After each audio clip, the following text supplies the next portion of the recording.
예, 저희가 의원실에서 몇 개 좀 조사한 자료들을 지금 좀 나눠드리고 있습니다. 최근 5년간 성 관련해서 시도교육청에 들어온 민원을 저희가 좀 담아봤는데요. 서울이 한 473건, 경기가 173건, 인천이 16건입니다.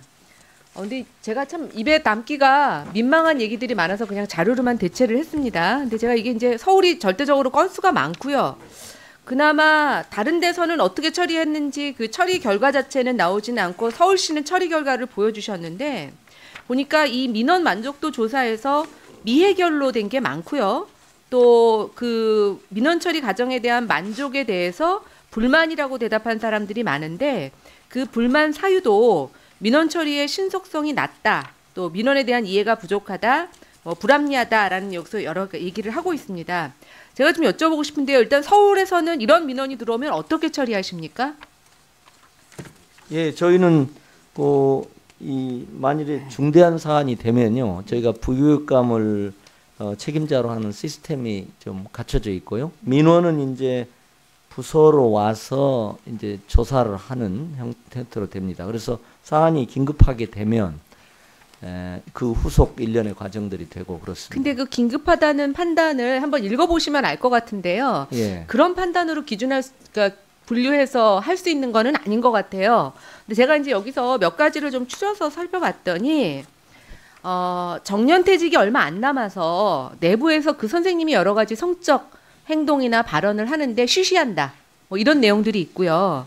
또 이미 성추행으로 파면이 됐는데 이분이 오히려 공익 제보를 했다가 피해를 받았다고 해서 억울함을 표현하고 교육청에다가 오히려 항변을 하고 있다, 이런 얘기도 있고, 사립학교는 문제가 생기면 그 학교의 법인의 다른 학교로 가게 되는데 예를 들어서 중학교, 고등학교 같은 경우에는 학교가 인근에 있나 봐요. 그래서 문제의 교사를 이동시켰는데도 불구하고 학생이 마주칠 수밖에 없는 이런 사안들.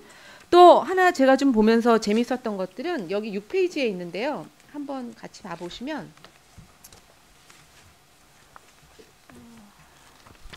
저도 이런 얘기 정말 많이 듣는데요. 민원 제보자를 학교 측에 슬쩍 흘려주시는 경우가 있는데 자제 부탁합니다, 이런 얘기가 나옵니다.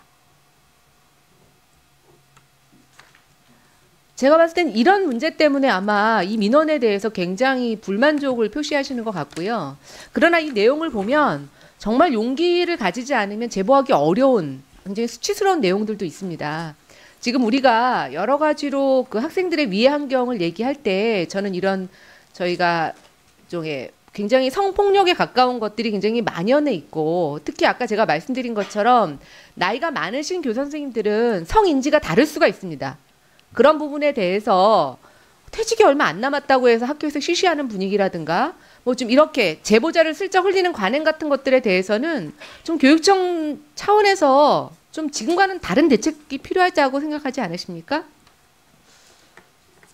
그러니까 물론 이제 저희가 좀 부족한 점은 있는데요. 지금 2016년 지휘고 사태 이후에 교육부도 그렇고 원 스트라이크 아웃제 같이 하고 굉장히 중하게 지금 처벌이 이루어지고, 저희 같은 경우에는 요즘은 이제 이전과는 달리 이 사안 하나가 예를 들면 이제 언론화되는 경우가 많습니다. 그렇게 되면은 저희는 이제 그 특별대책반에 의해서 전수조사가 들어갑니다. 왜냐하면 요 학생은 개별 사안이고 이게 얼마나 보편적으로 이루어졌나 되기 때문에, 그래서 나름의 시스템은 이제 이루어졌는데 이제 아직도 이제 좀 부족한 점은 있는 것 같습니다. 그런 시스템상은 저희가 일벌백계 하는 방식으로 이번에 용화여고 같은 경우에도 저희가 20명을 징계했습니다. 그리고 이런 사회적 여론 때문에 학교도 다 수용을 했습니다. 다른 때는 대개 20명 하면 경징계로 한 3명 하고 이렇게 말거든요. 근데 이번에는 어쨌든 그런 일벌백계식이 됐습니다. 예, 그리고 이제 제가 한 가지 조금 오늘 특수학교 교사 폭행이라든가 또 숙명여고에서 시험지 유출 문제를 보면서 사실은 우리나라 학교에서 특히 교사들의 굉장히 자존감, 사회적으로 존경받는다라고 하는 높은 도덕적 기준을 요구했던 그 교사의 상이 굉장히 많이 무너지고 있다라는 생각이 듭니다. 그러니까 물론 부모로서 자기 자식이 교육이 잘 되고 싶은 욕구가 있겠지만 저는 일종의 과도한 교육애가 이런 학교의 공정성 이런 것들을 굉장히 저해하는 문제가 있다고 보여지는데요. 지금 이제 상피제라든가 일종의 배제를 하는 여러 가지 기준들을 만들고 있다고는 하십니다만 예. 관념, 그다음에 그 도덕과 양심을 준수하려고 하는 그런 것들이 사회적 분위기로 조금 더 지금보다는 높아져야 되지 않을까라는 생각이 됩니다. 왜냐하면 한두 분의 문제 때문에 상피제를 다 적용하게 되면 정말 불가피하게 피해를 받는 사람들이 많이 일어날 것 같은데요. 그럼에도 불구하고 그 한두 분이 일으키시는 그 사회적 문제가 보면 이런 생각이 듭니다. 굉장히 많이 만연해 있구나. 그런데 일부만 들키는구나.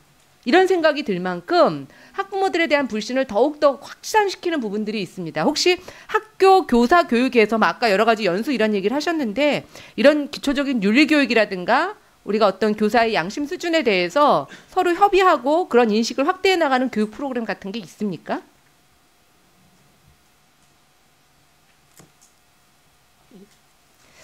예. 교육감 제가 봤을 때는요. 딱 꼬집어서 예. 이런 프로그램이다라고 하는 것보다도 여러 가지 다양한 방법으로 다양한 계기에 이런 성 문제를 다루거든요. 저희는 특히 경기도 경우는 네.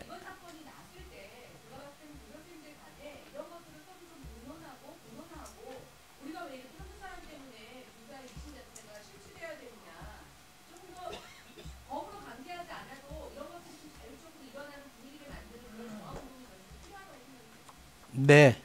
예. 네, 수고하셨습니다. 다음 소영교 의원님 질의해 주시겠습니다.